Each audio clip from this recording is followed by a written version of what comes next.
오늘 우리가 이사야 37장 말씀 가지고 모든 신 중에 참된 신이 누구시냐 하는 것을 중심으로 말씀을 나눠보려고 합니다. 아수르라고 하는 나라가 지금 이스라엘에 큰 위협이 되고 있습니다. 아수르는 주전 1300년경쯤에 생겨나서 주전 1100년경쯤에 주변의 나라들을 제압하고 강대국으로 올라서기 시작을 했습니다. 그래서 이 아수르로 인해서 722년에 북이스라엘이 멸망을 하게 됩니다. 그리고 지금 본문에 나오는 이 상황은 이제 그로부터 한 21년이 지난 다음에, 그래서 BC 주전 701년경으로 지금 추정을 하고 있습니다. 북이스라엘을 멸망시키고 이 아수르가 사마리아 지역에 있던 그 북이스라엘 지역이죠. 사마리아 지역이 북이스라엘 땅입니다. 그래서 북이스라엘 땅에 있던 사람들을 다 아수르로 끌고 가고, 물론 뭐 100%는 아니지만 상당수가 끌려갔어요. 그리고는 그 아수르 지역에 자기들이 이게 통치하고 있던 지역의 백성들을 이 사마리아로 이주를 시켜서 민족을 혼합시키는 정책을 편 거예요. 그래서 그게 이제 예수님 시대까지 온 겁니다. 예수님 시대까지 해서 사마리아 지역 사람들을 그 이스라엘 사람들이 이런 혼합주의 정책에 의해, 사실 어떻게 보면 피해자인데, 남은 그 이스라엘 사람들이 볼 때는 저것들은 이방인만도 못한 개 같은 존재들이다, 이렇게 조롱과 멸시를 하는 그런 단초가 이 아수르에 의해서 북이스라엘이 멸망하면서 생긴 겁니다. 그리고 이제 그 아수르가 21년 후에 지금 남유다를 침공해 온 겁니다. 유다를 침공해 와서 남유다가 지금 남은 땅은 다 뺏기고 예루살렘만 지금 딸랑 남은 거예요. 딸랑 남은 이 예루살렘을 아수르가 포위를 하고 항복해라 한 겁니다. 그 항복하라는 이야기가 그 어디에 나오는지 우리 한번 그 앞으로 가보시죠. 36장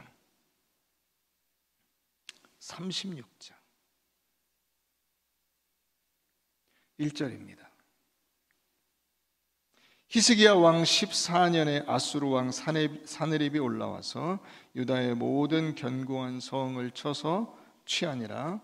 아수르 왕이 라기스에서부터 랍사게를 예루살렘으로 보내되 대군을 거느리고, 이제 아수르 왕 사네립이 이게 거하기 좋은데 거기에 거하고 이 예루살렘 지역까지는 안 온 거예요. 안 오고는 누구를 보낸 겁니까? 자기 사령관을 보낸 겁니다. 부하를 보낸 거예요. 랍사게라고 하는 이 명칭은 관직 이름입니다.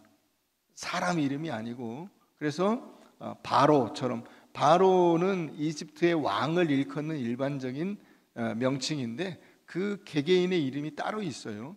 그런 것처럼 이 랍사게도 관직명입니다. 점령군 사령관을 지칭하는 말이에요, 이 아수르에서.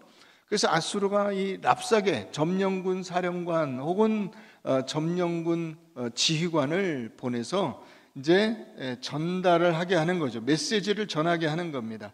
예루살렘으로 보내되 대군을 거느리고 히스기야 왕에게로 가게 하매 그가 윗못 수도 곁 세탁자의 밭 큰 길에 섬에 힐기야의 아들 왕궁 맡은 자 엘리야김과 서기관 셈나와 아삽의 아들 사관 요아가 그에게 나아가니라. 랍사게가 그들에게 이르되 이제 히스기야에게 말하라.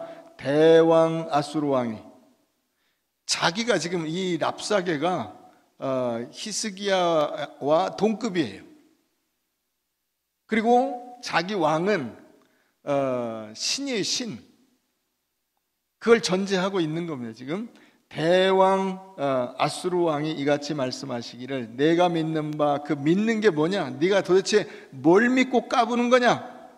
내가 말하노니 내가 좋게 싸울 계략과 용맹이 있노라 함은 입술에 붙은 말뿐이니라. 내가 이제 누구를 믿고 나를 반역하느냐 하느냐? 보라, 내가 애굽을 믿는도다. 네가 애굽을 믿고 있냐? 택도 없다. 그것은 상한 갈대 지팡이와 같은 것이라. 사람이 그것을 의지하면 손이 찔리리니 애굽 왕 바로는 그를 믿는 모든 자에게 이와 같으니라. 혹시 내가 내게 이르기를 우리는 우리 하나님 여호와를 신뢰하노라 하리라마는 그는 그의 산당과 제단을 히스기야가 제하여 버리고 유다와 예루살렘에 명령하기를 너희는 이 제단 앞에서만 예배하라 하던 그 신이 아니냐 하셨느니라. 그러므로 이제 청하노니 내 주 아수르 왕과 내기하라. 우리 신과 한번 니네 신과 붙어보자 이거예요. 내기하라. 내가 내게 말 2,000피를 준다 할지라도 너는 그 탈자 그 2,000명 기병을 채우지도 못할 조그만 나라 이 볼품없는 자들아, 이렇게 조롱을 하는 거죠. 그런즉 내가 어찌 내 주의 종 가운데 극히 작은 총독 한 사람인들 물리칠 수 있으랴. 어찌 애굽을 믿고 병거와 기병을 얻으려 하느냐? 내가 이제 올라와서 이 땅을 멸하는 것이 여호와의 뜻이 없음이겠느냐? 여호와께서 내게 이르시기를 올라가 그 땅을 쳐서 멸하라 하셨느니라 아니라. 무슨 말이에요? 니네가 하나님 믿는다며 하나님이 우리 보고 여기 쳐들어가서 니네 다 죽이라 그런 거야. 이렇게 조롱을 하는 거죠. 니네가 하나님 믿는다며 이 조롱을 한 거예요. 그래서 여러분 오늘 본문 말씀이 있는 겁니다. 자, 본문 다시 가서 보세요. 아모스의 아들 이사야가 사람을 보내어 히스기야에게 이르되 이스라엘의 하나님 여호와께서 말씀하시되 내가 아수르의 사네립 왕의 일로 내게 기도하였도다 하시고 여호와께서 이제 거기에 대해서 응답을 하시는 겁니다. 이같이 말씀하시되 처녀 딸 시온이 너를 멸시하며 조소하였고 딸 예루살렘이 너를 향하여 머리를 흔들었느니라. 내가 회방하며 능욕한 것은 누구에게냐? 내가 소리를 높이며 눈을 높이 들어 향한 것은 누구에게냐? 곧 이스라엘의 거룩하신 이에게니라. 내가 내 종을 통해서 주를 회방하여 이르기를 내가 나의 허다한 병거를 거느리고 산들의 꼭대기에 올라가며 레바논의 깊은 곳에 이르렀으니 높은 백향목과 아름다운 향나무를 베고 또 그 제일 높은 곳에 들어가 살진 땅의 수풀에 이를 것이며 내가 우물을 파서 물을 마셨으니 이 발바닥으로 애굽의 모든 하수를 말리리라 하였도다. 내가 어찌하여 듣지 못하였느냐? 이 일은 내가 태초부터 행한 바요 상고부터 정한 바로서 이제 내가 이루어 내가 견고한 성읍을 헐어 돌무더기가 되게 하였노라. 너 까불고 있구나. 너 내가 어떻게 하나 한번 봐라 이거죠. 봐라. 근데 우리가 이 말씀으로 더 가기 전에 이와 같은 일이 벌어진 이유가 뭔가를 먼저 한번 보십시다. 왜 이스라엘이 이와 같은 어려움에 처해서 이 지금 위협을 받고 곤경에 처하게 됐는가 하는 거예요. 우리 이사야 1장 한번 가서 보십시다. 그 원인이 거기 나와 있습니다.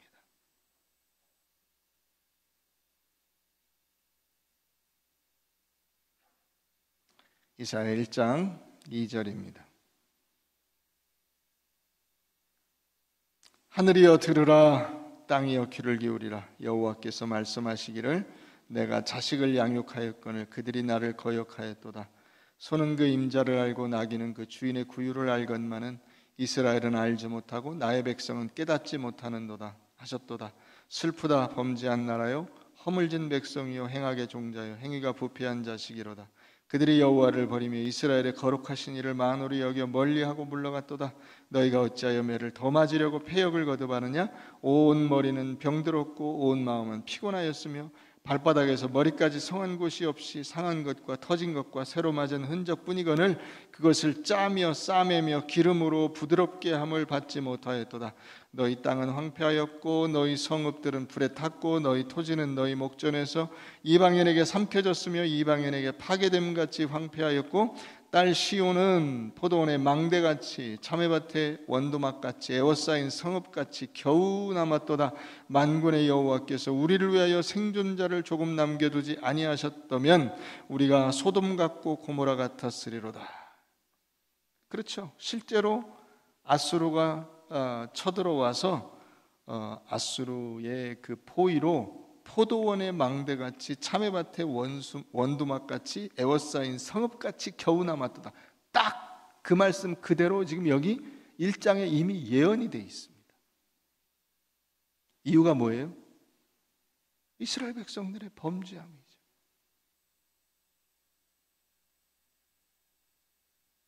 이스라엘 백성들의 범죄로 인해서 하나님께서 아수르를 도구로 막대기로 쓰시는 거예요. 그 범죄에 대한 대가를 지금 치르고 있는 겁니다. 이것도 역시 예언되어 있습니다. 우리 10장 한번 가서 보겠습니다. 이사야 10장.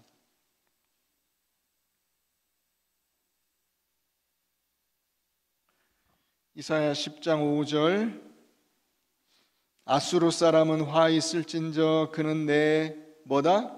진노의 막대기요 그 손의 몽둥이는 뭐다?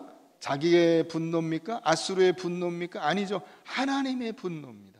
하나님께서 이스라엘 백성들을 말을 안 듣고 거역하고 불순종하고 제멋대로 살아가는 민족적인 그 모든 범죄의 만연함에 대한 하나님의 분노가 나오는 것입니다. 내가 그를 보내어 경건하지 아니한 나라, 어느 나라죠? 이스라엘이죠. 북이스라엘과 남유다입니다.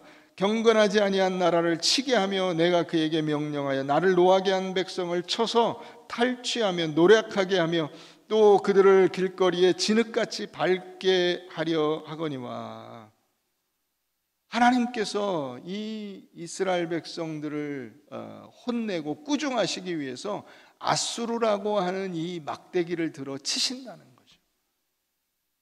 그런데 아수르는 어떻게 생각한 거예요? 자기들 마음대로 한다고 생각을 한 거예요. 야, 봐라, 우리가 지금 얼마나 우리나라가 강력하고 군사력이 강한지 니네가 한번 맛을 봐라. 맛을 봐라. 그래서 7절 보세요. 그의 뜻은 이같지 아니하며. 하나님께서 이런 의도를 가지고 아수르를 쓰시는 건데 아수르는 생각할 때 어떻게 생각한 거예요? 우리가 잘나서 다른 나라 가서 짓밟아주고 왔지, 이런 거예요. 짓밟아주고 왔지.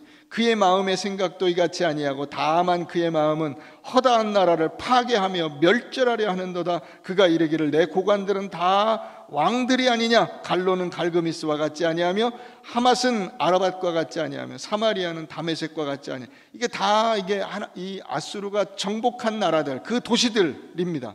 그 도시들에 뛰어난 신상들이 있다 할지라도 이거 다 꽝이다. 내가 사마리아와 그의 우상들에게 행함같이 예루살렘과 그 우상들에게 행하지 못하겠느냐. 예루살렘 기다려. 우리가 다른 나라 가서 짓밟고 온 것처럼 너희도 밟아줄게. 이렇게 지금 아수르가 생각하고 있는 거죠. 그러나 여러분, 하나님의 큰 통치와 섭리 아래에 있는 우리의 존재를 생각을 해보세요. 아수르가 지금 어떤 용도로 쓰임을 받고 있다고요? 진노의 막대기. 하나님의 진노의 막대기예요. 아수르의 진노가 아니고, 아수르가 이 이스라엘에 진노할 이유가 없어요. 그들은 그냥 재미로 오는 거예요. 그냥 영토를 넓히러 오는 거예요. 그러나 하나님은 이스라엘 백성들의 죄에 대하여 진노하시고 아수르를 그 막대기로 사용하시는 건데, 아수르는 착각하는 거죠. 어떻게 해요? 우리가 잘나서, 우리만큼 힘센 나라 있으면 나와보라 그래. 우리만큼 잘나고 무기를 잘 만들고 전략이 뛰어난 나라 있으면 나와보라 그래. 어떤 나라도 우리한테는 못 당해, 이거예요. 랍사게가 아까 이야기한 게 그런 거죠. 세상에 어떤 나라죠? 애굽이 강대국이야? 오케이, 니네가 한번 애굽 불러와봐. 우리하고 붙어서 이기나. 아수르가 그렇게 생각하고 있는 것입니다. 근데 하나님이 뭐라고 하시는 겁니까? 이건 내가 허락해서 일어난 일이다 이거죠. 이건 내 허락이 없이는 이런 일은 일어나지 않는다 하는 것입니다. 하나님의 절대적인 주권, 하나님의 그 통치하심, 이것을 알아야 되는데 그걸 알지 못하죠. 여러분, 세상이 그렇습니다.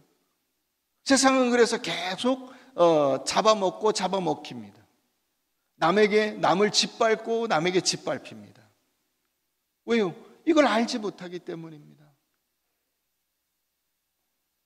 그러니까 아수르 왕 사네립이 하나님께서 위탁하신 이 일이 무엇인가를 깨닫지 못할 때 그는 교만하게 되고 오만방자하게 된 것입니다. 자, 그래서 12절 보세요. 그러므로 주께서 주의 일을 시온산과 예루살렘에서 다 행하신 후에 뭘 행하신 겁니까? 이스라엘을 징벌해서 이스라엘로 하여금 돌아오게 하는 그 일을 행하신 후에 아수르 왕의 완악한 마음의 열매와 높은 눈의 자랑을 어떻게 하시리라?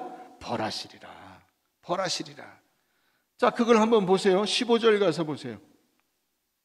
도끼가 어찌 찍는 자에게 스스로 자랑하겠으며 톱이 어찌 켜는 자에게 스스로 큰 채 하겠느냐? 이는 막대기가 자기를 드는 자를 움직이려 하며 몽둥이가 나무 아닌 사람을 들려 함과 같음이로다. 여러분, 도끼가 있어요. 도끼가 아무리 원하더라도 나무를 팰 수 있습니까? 없습니까? 없습니다. 사람이 들어서 그걸 나무를 찍어야 나무가 쪼개지는 것이지 도끼 혼자서는 어떤 일도 할 수가 없습니다. 톱이 있어요. 톱이 혼자서 움직여서 나무를 자를 수 있습니까? 없습니다. 사람이 그 톱을 써서 나무를 켜야만 자를 수가 있습니다. 막대기가 혼자 움직여서 다른 사람을 벌할 수가 있습니까? 못하죠. 사람이 그 막대기를 들어 써야 됩니다. 그렇지 않으면 쓰임 받는 것이 아니고 아무것도 아닙니다. 그냥 아무것도 아니에요. 썩어 없어지는 겁니다. 썩어 없어지는 거예요. 존재가 의미가 없다고요.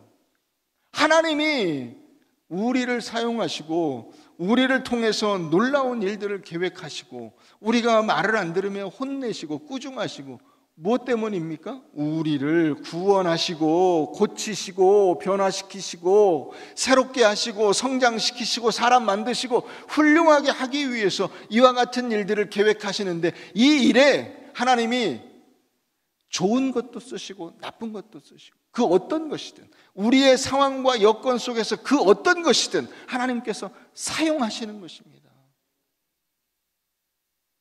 이걸 여러분들이 오늘 이 말씀 속에서 깨달으셔야 돼요. 이스라엘을 위해서 애굽을 쓰시고 바로를 쓰시고 홍해를 쓰시고 광야를 쓰신 겁니다. 광야 그 자체로는 아무것도 아닌 거예요. 근데 그 광야가 훈련의 장으로 훈련장으로 쓰인 겁니다. 홍해 그 자체는 아무것도 아닙니다. 근데 그 홍해를 통해서 하나님께서 살아 역사하시는 분임을 보여주신 것입니다. 바로 그 자체는 아무것도 아니에요. 그냥 가만 내버려 두면 죽습니다. 근데 그 바로의 마음이 완악하게 되어서 이스라엘 백성들을 안 내주려고 하다가 결국 빼앗기고 그 속에서 하나님이 역사하시는 것을 유월절을 통해서 무교절을 통해서 하나님께서 보여주시고 10가지 재앙으로 세상의 모든 신 가운데 신은 하나님밖에 없다는 사실을 보여주신 겁니다. 다윗을 위해서 여러분 사울 왕을 쓰신 겁니다. 골리앗을 쓰신 거예요. 예수님을 위해서 사탄을 쓰신 겁니다. 성령에게 이끌려 사탄에게 시험을 받으시죠. 내가 만약 하나님의 아들이라면 이 돌로 떡을 만들어서 먹어봐라. 이런 시험들을 예수님께서 겪으시고 결국 예수님이 이 땅에서 하시려고 하는 일이 무엇인가를 그 사탄의 시험을 통해서 명확하게 우리에게 보여주시는 것이고 예수님의 사역이 어디에 집중되어야 하는가를 다시 한번 새롭게 하시는 것입니다. 여러분, 이것을 우리가 깨달아야 되는 것이죠. 여러분들이 생각할 때 신약에 나오는 그 스데반 집사, 훌륭하죠. 훌륭합니다. 그런데 여러분, 그 스데반 집사와 사울, 스데반을 죽인 그 사울, 바울이 되기 전에 그 사울과 비교해 보세요. 누가 사도가 돼야 맞습니까? 둘 중에. 스데반이 사도가 돼야 맞죠. 그렇게 훌륭한 사람을 사도로 쓰시는 게 맞지 않아요? 그런데 하나님은 누구를 사도로 쓰십니까? 사울이라고 하는 청년을 변화시켜서 이방인을 위한 사도로 쓰십니다. 그러니까 그렇게 보면 이 사도 바울을 위해서 스데반을 쓰신 겁니다.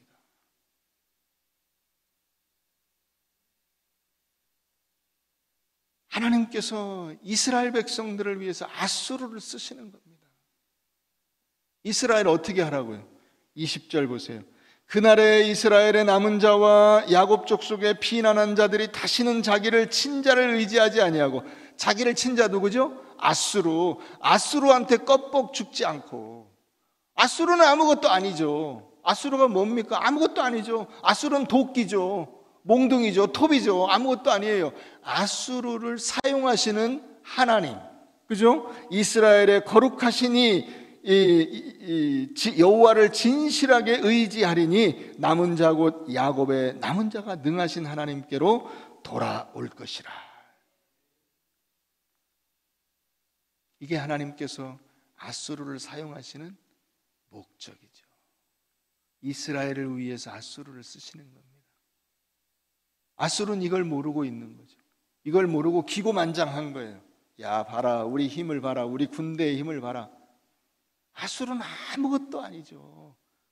아무것도 아닌 걸 우리가 어디서 볼 수 있어요? 자, 다시 그 아까 37장 가보세요. 37장 36절 가서 보겠습니다. 아수르가 얼만큼 아무것도 아니냐를 이 37장이 다시 명확히 하고 있습니다. 37장 36절 여호와의 사자가 나가서 아수르 진중에서 18만 5천인을 쳤으므로 아침에 일찍이 일어나 본즉 시체뿐이라. 거기에 이에 아수르의 사네립 왕이 떠나 돌아가서 니느웨에 거주하더니 자기 신 니스록의 신전에서 경배할 때에 그의 아들 아드람멜렉과 사레셀이 그를 칼로 죽이고 아라랏 땅으로 도망하였으므로 그의 아들 에살핫돈이 이어 왕이 되니라. 하루아침에 나라가 다 뒤집어져 버린 거예요. 군대 18만 5천 명이 몰살당했어요.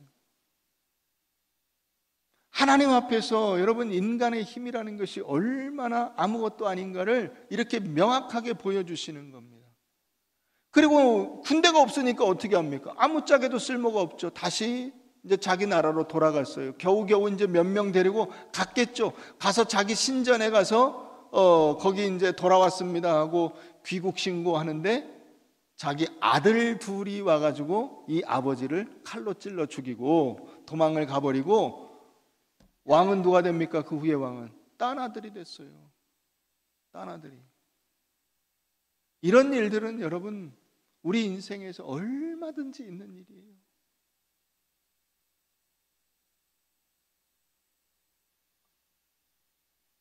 그러니까 여러분, 다시 10장 보세요. 하나님께서 어떻게 하실 것인가? 어떻게 하실 것인가? 24절 그러므로 주 만군의 여호와께서 이르시되 시온에 거주하는 내 백성들아, 아수르가 애굽이 한 것처럼 막대기로 너를 때리며 몽둥이를 들어 너를 칠지라도 그를 두려워하지 말라. 그를 두려워하지 말라. 그게 문제가 아니다. 어떻게 해야 돼요? 내가 하나님 앞에 바로 서야죠. 내가 하나님이 나를 꾸중하시는 그 의미와 의도를 알고 바로 서야죠. 그 하나님 앞에 서서 하나님 잘못했습니다. 제가 다시는 그렇게 살지 않겠습니다. 똑바로 살겠습니다. 말씀대로 살겠습니다. 하나님 명령에 순종하며 살겠습니다를 해야죠. 그리고 실제로 그렇게 살아야죠. 내가 오래지 아니하여 내게는 분을 그치고, 내가 너에 대한 이 분노, 그 몽둥이가 나의 분노라 했잖아요. 이제 그 분을 그치고 그들은 내 진노로 멸하리라. 누구요? 아수르를 멸할 것이다. 아수르. 만군의 여호와께서 채찍을 들어 그를 치시되 오랫바위에서 미디안을 쳐 죽이신 것 같이 하실 것이며 막대기를 드시되 바다를 향하여 애굽에서 하신 것 같이 하실 것이라. 그날에 그의 무거운 짐이 내 어깨에서 떠나고 그의 멍에가 내 목에서 벗어지되 기름진 까닭에 내 멍에가 어떻게 되리라? 부러지리라. 부러지리라. 내 목에 있는 이 아수르라고 하는 멍에를 내가 부숴버릴 것이다. 시원하게 해줄 것이다. 이게 하나님께서 약속하고 계신 것입니다. 누가 참된 신입니까? 하나님이죠. 우리의 진정한 능력, 우리의 구원, 우리의 방패, 우리의 바위, 우리 하나님이십니다. 여러분, 우리가 이것을 굳게 붙잡고 살아야 되는 것입니다. 그런데 우리는 낙심하죠. 이런 일들이 있으면 낙심합니다. 히브리서 12장을 한번 가서 보십시다. 히브리서 12장.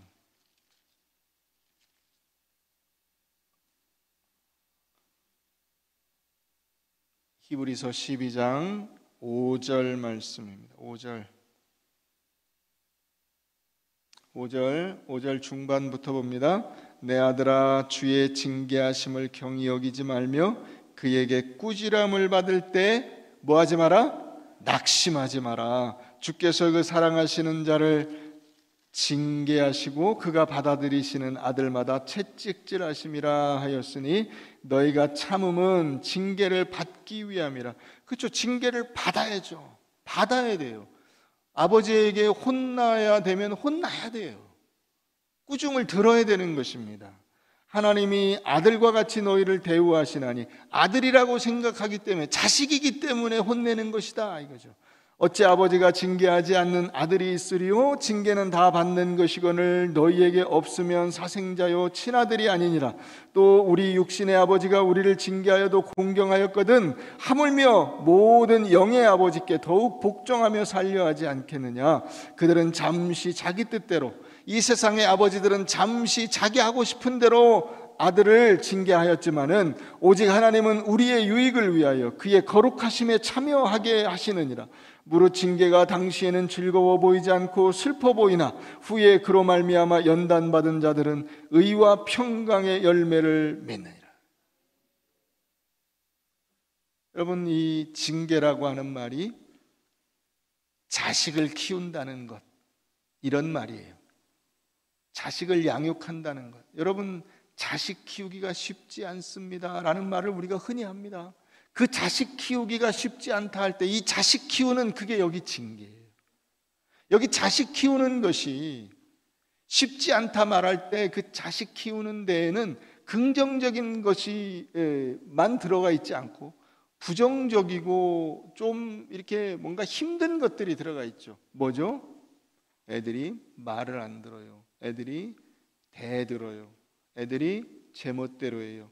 애들이 시키는 대로 안 해요. 공부 안 해요. 열심히 노력하지 않아요. 고분고분하지 않아요. 미래를 계획하고 거기에 집중해 가지 않아요. 그런 것들을 바로잡아 주기가 쉽지 않아요. 그게 자식 키우기가 어렵다는 것이죠.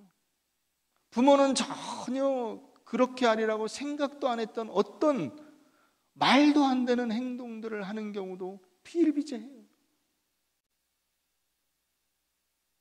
그렇게 하라고 한 적이 없고 절대로 하지 못하도록 일러줬음에도 불구하고 제멋대로 하는 거예요. 그럼 어떻게 합니까? 꾸중을 해야죠. 너 그러면 안 된다. 시간을 낭비하면 안 된다. 너에게 이 귀중한 시간을 헛되이 낭비하라고 내가 너를 뒷바라지 하는 것이 아니다. 내 인생의 목표와 하나님께서 기뻐하시는 길이 무엇인가를 잘 생각해봐라. 꾸중을 하죠. 그 꾸중이 없으면 친아들이 아니죠. 그죠? 친아들이 아니라고 나와 있잖아. 이 너희에게 없으면 사생자요 친아들이 아니니라. 그렇죠. 남의 자식한테 뭐하러 그런 얘기 합니까?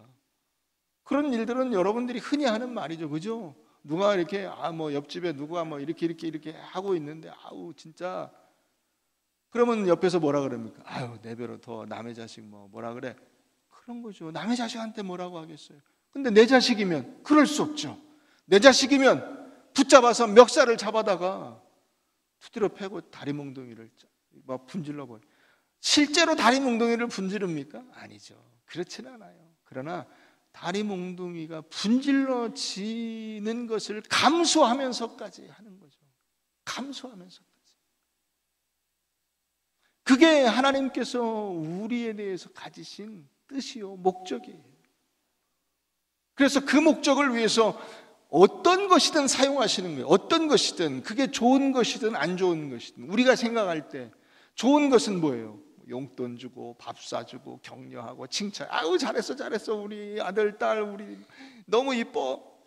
그러나 그렇게 하지 않고, 그렇게 할 수 없을 때는 어떻게 합니까? 일로 와봐. 너 이렇게 하면 돼 안 돼?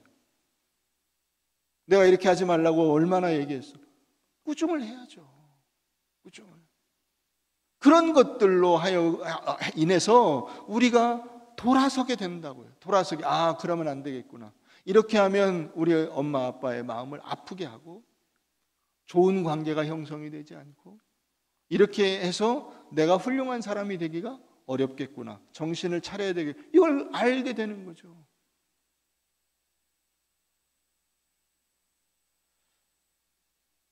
그러니까 그때 착각하지 말라는 거예요. 우리 아버지가 나를 미워해. 우리 엄마가 나를 사랑하지 않아. 여러분들도 한번 다 그런 고민 해보지 않으셨어요? 아, 우리 엄마 아버지는 아무래도 계모인 것 같아. 계부 같아. 맨날, 왜냐하면 또 사람들이 계속 그러거든요. 야, 너 다리 밑에서 주워왔어. 그래서 어느 다리요? 그러면 저기 어디 그 다리 있잖아. 그 다리 밑에서도 주워온 거야. 너 진짜 이 핏덩이만 할 때 거기서 울고 있어가지고 니네 엄마 아빠가 주워다 키운 거야. 그러면 그게 진짜로 들려요. 그런데 어느 날 막 꾸중을 해. 몽둥이로 패. 그러면 아, 나는 진짜 주워온 아들인가 보다. 주워온 딸인가 보다. 그래서 낙심하고 가출을 하는 거예요. 그러지 말라는 거예요. 그러지 말라는 거예요. 두려워하지 마라. 낙심하지 마라. 자식이기 때문에 하는 거다. 자식이기 때문에. 똑바로 살라고, 훌륭하게 되라고, 멋있는 사람 되라고, 부모를 빛내고 가정을 빛내는 그런 멋진 인물로 성장하라고 꾸중을 하는 것이다. 낙심하지 마라. 그 얘기예요. 그래서 여러분, 우리가 심판을 두려워하지 말고, 그죠? 11절, 무릇 징계가 당시에는 즐거워 보이지 않고 슬퍼 보이나 후에 그로 말미암아 연단받은 자, 연단을 받아야죠. 이걸 받아야 돼요. 심판을 잘 받아야 돼요. 하나님께서 꾸중하시면 꾸중을 잘 받아야 돼요. 그렇게 받아서 의와 평강의 사람으로 바뀌어야 되는 거예요. 의와 평강의 사람, 훌륭한 인격과 인품을 지닌 사람으로 달라져야 되는 거예요. 이게 여러분들의 인생에서 일어나야 할 일들이에요. 여러분, 그렇기 때문에 여러분들에게 있어서 이 시간이라고 하는 게 굉장히 중요한 거예요. 갑자기 훌륭한 사람이 되는 게 아니고 매일매일이 쌓여서, 이 시간이 쌓여서 훌륭한 사람으로 바뀌어가는 거예요. 그래서 여러분, 제일 훌륭한 사람이 어떤 사람이야? 그 사람이 변했어. 그 사람이 옛날에 안 그랬는데 사람이 많이 달라졌어. 말하는 게 바뀌었어. 생각하는 게 바뀌었어. 사람들하고 잘 지내. 이게 있어야죠. 이게. 여러분, 예수를 믿었다는 것은 바로 그런 건 거예요. 내가 예수를 믿음으로써 여러분들에게서 이런 여러 가지 좋은 것, 안 좋은 것, 그죠? 하나님의 칭찬과 상급, 반대로 하나님의 이 진노의 막대기와 징계, 이런 것들이 쌓여서 같이 그 안에서 버무려져서 여러분들로 하여금 새로운 삶의 길을, 하나님께서 말씀하시는 그 길을 찾아가게 만들고 그 길에서 벗어나지 않게 만들고, 그리하여 여러분들의 인생이 달라지고 변화되어야 되는 것입니다. 그게 예수를 믿는 거예요. 여러분, 그렇기 때문에 우리가 매주마다 같이 모여서 예배를 드리면서 뭘 해야 되냐?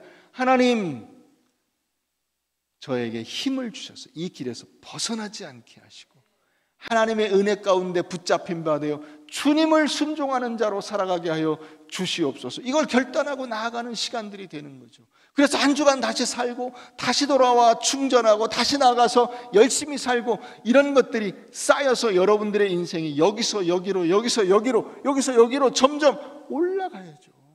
할렐루야. 그 길에 여러분들이 서시기를 바랍니다. 그 이상근 박사님이라는 분이 계세요. 이분 이제 돌아가셨는데 1920년생인데 이분이 그 15살, 6살 이때쯤 됐는데 갑자기 다리가 아파가지고 걸을 수가 없는 거예요. 근데 겉으로 볼 때는 아무 이상이 없어요. 그래서 이제 그 엄마가 한약방에 가서 약을 지어왔어요. 고약 같은 이런 거를 이제 거기다 붙이고. 근데 그걸 붙이고 나서 그게 덧나가지고 더 걷기가 힘들어졌어요. 그래서 학교도 못 다니고 다니던 학교도 그만두고 이게 걸을 수가 없으니까 집에 들어 앉아가지고 검정고시로 중고등학교 과정을 마치고 이제 대학에 가야 되는데 대학에 몇 년을 쉬었어요. 학교를 다닐 수가 없어서. 근데 이분이 아주 훌륭한 목사님이면서 신학자인데 그 신학을 하는 그 기초가 되는 성경을 완전히 통달하는 계기가 언제였냐? 그 집에 들어 앉아가지고 밖에를 못 나가서 집에서 매일같이 성경을 읽으면서 성경을 거의 암송하다시피 할 수 있게 되어서 나중에 신학교 가서 그 성경을 연구하고 외국 유학 가서 이 공부하고 할 때 큰 힘이 된 겁니다. 머릿속에 성경이 다 들어있는 거예요. 이분이 1999년도에 돌아가셨는데 그 원인을, 그 다리가 그렇게 불편하고 걷기 힘든 그 원인을 언제 찾았냐? 1993년에 찾았어요. 그러니까 일생 내내 60년을 고생했어요. 60년을. 그게 뭐냐? 어릴 때 맨발로 돌아다니다가 얇은 철사가 발에 이렇게 꽂혀가지고 그 안에 들어가서 이 다리가 걸을 수 없게 된 거예요. 신경을 건드려서. 그래서 나중에 그거를 이게 거의 돌아가실 때 다 돼서 70세 넘어가지고 93년이니까 74세 된 거 아니에요? 74세? 74세 돌아가시기 한 5년 전쯤에 그걸 찾아낸 거예요. 수술해서 꺼냈어요. 교회도 다 은퇴하시고 나서 설교하시면서 그걸 이렇게 요 조그마한 철사도 막 요만한 거 보이면서 여러분 제가 이것 때문에 일생 내내 그 고난을 받았는데 그 고난은 하나님이 주신 고난이었습니다. 집에 들어 앉아서 성경 보고 그 성경을 읽고 또 읽고 하나님의 뜻이 무엇인가 눈물을 흘려가면서 그 성경을 읽고 읽은 그것 때문에 제가 하나님의 말씀을 준비하고 그 말씀을 학생들에게 가르치고 성도들에게 가르칠 수 있는 밑거름을 만들어 주신 겁니다. 하나님이. 그러면서 간증하며 설교를 하신 거예요. 여러분들의 인생에서 어떤 어려운 일들이 있고 고난이 있고 아픔이 있고 좌절이 있고 맘대로 안 되고 여러분 그것이 여러분들을 괴롭히고 힘들게 하는 것이 아니라 나를 새롭게 하는 하나님의 은혜요, 하나님께서 뜻을 가지고 여러분들의 인생을 이끌어 가시는 주님의 이끄심이라는 사실을 놓치지 마시기를 바랍니다. 우리 에베소서 3장 한번 가보십시다. 에베소서 3장.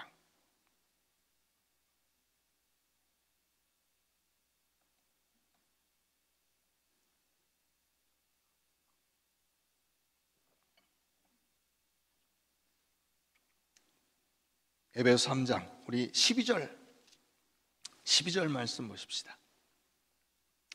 우리가 그 안에서 그를 믿음으로 말미암아 담대함과 확신을 가지고 하나님께 나아감을 얻느니라. 그러므로 너희에게 구하노니 너희를 위한 나의 여러 환난에 대하여 낙심하지 말라. 이는 너희의 영광이니라.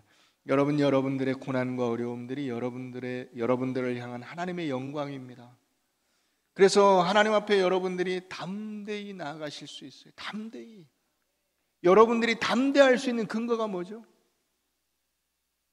내가 하나님 앞에서 담대하고 당당할 수 있는 근거가 뭐예요? 여기 확신이라는 말은 이 앞에 그 버전에서 당당함으로 번역이 되어 있어요. 담대함과 당당함. 여러분들이 하나님 앞에서 담대함과 당당함을 가질 수 있는 근거가 뭐예요? 근거.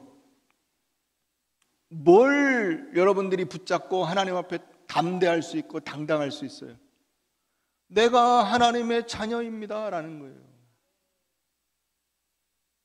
여러분들이 저에게 아무렇게나 말하시기 어렵죠. 그죠?